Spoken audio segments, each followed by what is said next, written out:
So ito na siya mga kamix. So dalawang channels lang yung ano natin, ang camera natin. Dalawang camera lang tayo. So sa 1 at saka sa 2 natin ilalagay. So, ito yung una. Hanapin mo lang yung channel 1. Pero kahit saan naman pwede mong ilagay siya. So ito yung channel 1. So dito natin lalagay yung channel 1. Right? So plug and play lang to siya mga kamix, madali lang. Yun, kalagay na yung channel 1. So ibig sabihin yung unang camera yun mga kamix. So ito siya yung sa power supply niya. So guys, susunod natin yung pangalawa. Pangalawang camera. So ito yung sa kami ano niya, video. So dito rin sa ito yung camera to.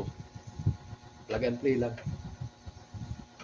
So nakapasok na siya mga guys. Ayan na siya. Itong adapter niya, sasaksak mo to sa 220 volts. Pero ika-convert niya ng 12 volts. Mula rito, pagbaba rito sa ano, baba. So ito nga pala yung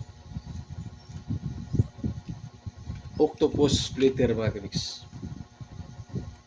So ganito siya, ganito to. Octopus splitter. So 4 channels, 4 din siya. HDMI. So ipasok lang natin dito. Kasaksak na to siya sa TV. Ayan. Yung mouse kasi matagal lang hindi nagagamit pa. Mouse. Ang mouse ay ilalagay mo sa, kasi USB type to siya. Dito sa USB port. Kahit saan dito sa dalawa. Yan. Ito yung adapter. Itong adapter na to ay pwede mong i-change ng amperahe. Ito siya. Dito sa gilid yung ano niya. Kung ano, ilang ampere yung gusto mong ilagay. So ano lang tayo, medyo mababa lang to, 3 ampere lang yata to. Tigas na siya kasi matagal lang hindi na nagamit pa. Alright. So ayan na siya mga kamis.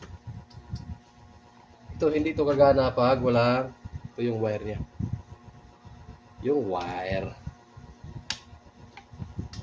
Medyo malikabok na talaga yung ano natin.